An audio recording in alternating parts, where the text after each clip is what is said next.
cara, por los puentes de palabras brindo por ti. Por las cinas y avenidas que van de regreso a casa brindo por A 5 minutos de las 10:30 de la mañana continuamos en No Te Lo Pierdas en este miércoles gris. Y viste que a veces uno en el colegio, en la vida cotidiana, tiene conflictos. Totalmente, y algunos natural. Exacto, natural. ¿Y qué es lo mejor para un conflicto siempre? El diálogo, se dice, ¿no? Iba a decir la violencia, pero no. Sí, Bueno, el no, diálogo. lo común sería eso. La común hoy por hoy, lamentablemente en nuestra sociedad, es que uno está acostumbrado a lo violento, violencia física, violencia verbal, y no tal vez el diálogo. Que el diálogo lleva a sentar a las partes, a juntarse, a poner un tercero que oficie de mediador. Claro, que una parte neutral, digamos. Exactamente, una Uno parte cuando neutral. está enojado, por ahí no puede tomar decisiones... Que diga... neutrales, digamos. sí. Estaba buscando un Que sinónimo. que diga, bueno, hasta acá vos, fijamos este punto medio y de acá construimos nuevamente. Así es. Eso se llama mediación. Y hoy nuestro tema del día es la mediación y la mediación escolar. Es decir, lo que pasa en el colegio ante distintos conflictos de los alumnos, sus hijos, sobrino, nieto. Depende para la persona que lo esté mirando. Bueno, y para hablar sobre el tema, estamos en el piso con María Fernanda Sabini, psicopedagoga y mediadora. ¿Qué tal, Fernanda? ¿Cómo estás? Muy bien, muchas gracias. Buenos días. Bueno, contanos por ahí, Fernanda, porque por ahí nosotros nos enroscamos un poco. ¿Qué es la mediación? Bien, la mediación es un proceso de resolución de conflictos pacífico, fundamentalmente pacífico, que invita a las partes, en donde el mediador es neutral, como ustedes bien lo dijeron, y se intenta poder resolver o lograr puntos de acuerdo entre estas partes y resolverlo de esa manera, utilizando el diálogo por sobre todas las cosas. Es un proceso confidencial. ¿Qué quiere decir esto? Que cuando se da este proceso, en el espacio en el que se dé, se firma un convenio en donde todo lo que se hable dentro de la mediación solamente se puede ventilar el acuerdo, digamos, como una forma más práctica de decir.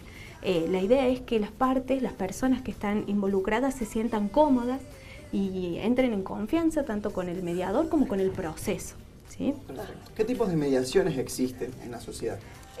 Bien, la mediación es una, Claro. ¿sí? Uno tiene distintos ámbitos ámbitos, Ahí está. exacto, para aplicarse. Existe la mediación judicial y la mediación extrajudicial.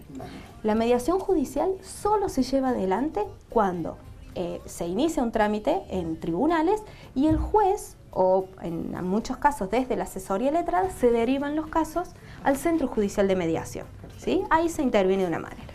Y por otro lado, el ámbito extrajudicial, en donde existen en Río Cuarto el Centro Público de Mediación, el Centro Comunitario de Mediación en la Defensoría del Pueblo y el centro privado que depende de la Asociación de Mediadores, ¿sí? Y ahí pueden trabajarse, pueden llevarse adelante distintos casos de mediación, como son los familiares, los empresariales, los comunitarios y los escolares, que también han habido dentro de lo que es la Defensoría del Pueblo algunos conflictos que fueron dentro de una institución que se llevaron adelante en la Defensoría del Pueblo. Bien. ¿Qué significa, Fernanda, que la mediación sea un método no adversarial? Bien, la idea es que las partes no se enfrenten, ¿sí? Sino que el mediador lo que intenta es facilitar la comunicación, escucharlos y que ellos puedan decir lo que les está pasando. La idea de la mediación no es que uno gane y el otro pierda, sino que ambos puedan ganar y que salgan satisfechos sus intereses. Para eso, cada una de las partes tiene que trabajar, escuchar. Es muy importante que ellos puedan escucharse, qué es lo que necesita el otro, qué es lo que uno puede brindar para satisfacer esas necesidades, ¿sí? Y que ellos son los protagonistas. Acá no hay un tercero que decide. El mediador no decide, no les dice qué es lo que van a hacer, sino que facilita la decisión de ellos.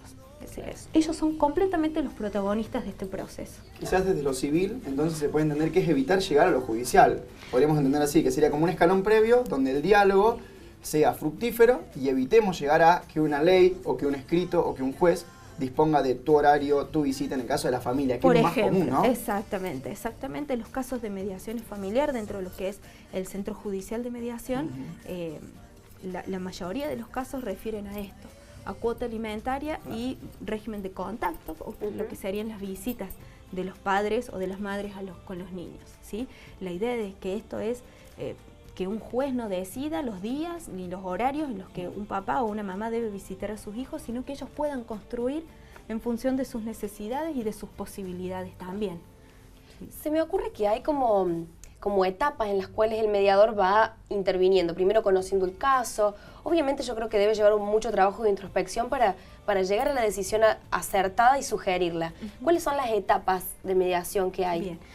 Existen distintas etapas según las escuelas con las que uno va trabajando, ¿sí? Existen muchas escuelas, como en la mayoría de las disciplinas, que uno va trabajando, pero en realidad son etapas generales en donde van y vienen, uno va utilizando herramientas de una u otra escuela según el caso, pero en general uno primero conoce a las partes, permite que lo conozcan a uno, les explica de qué se trata, es fundamental que ellos conozcan de qué se trata la mediación. Perdón, ¿las reuniones siempre son con las dos partes presentes o puede haber reuniones? Pudieran no serlo. Bien. Existe una reunión conjunta, que la idea es que estén las dos partes para uno explicar de qué se trata esto, que ellos puedan comprender, y desde ahí ellos empiezan esto que es voluntario.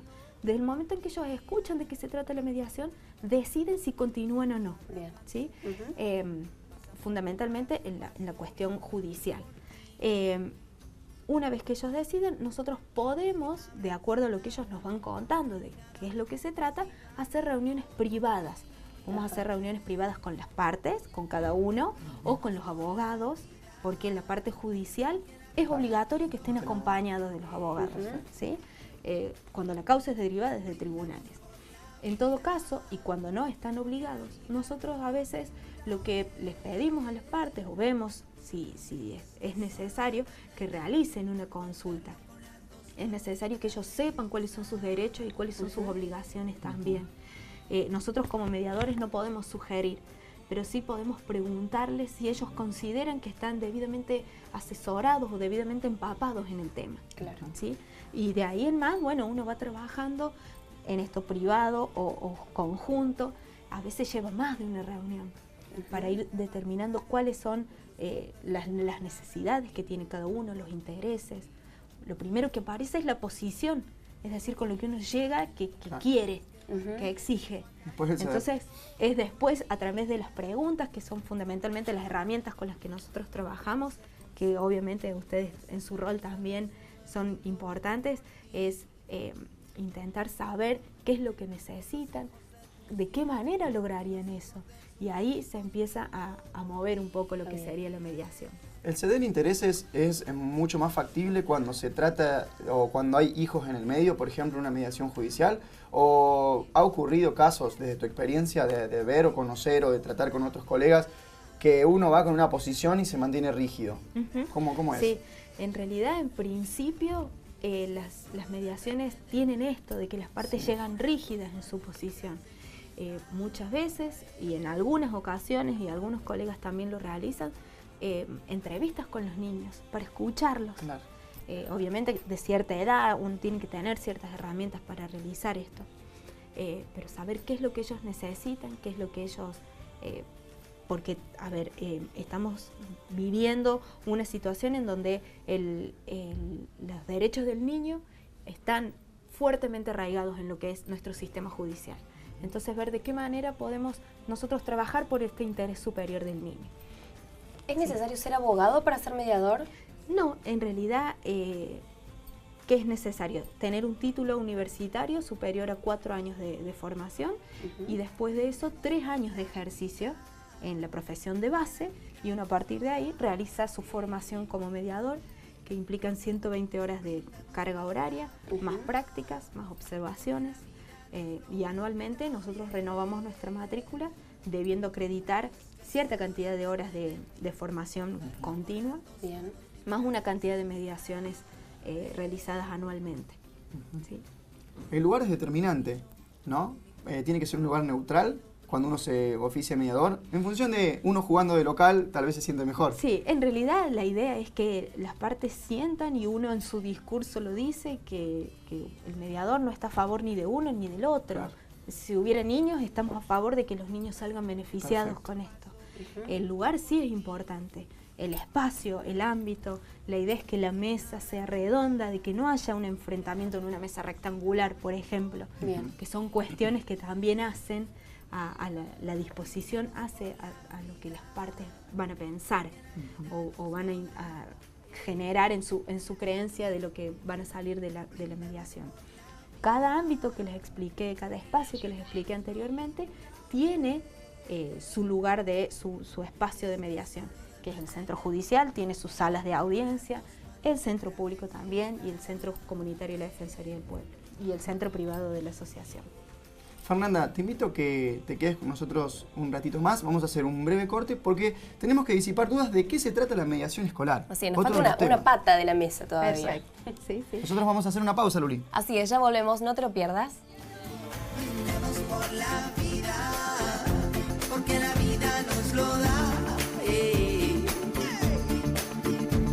Brindemos por la vida, porque la vida nos lo brinda bien. Y es que solo depende de ti, cogerlo con las dos manos mientras exista.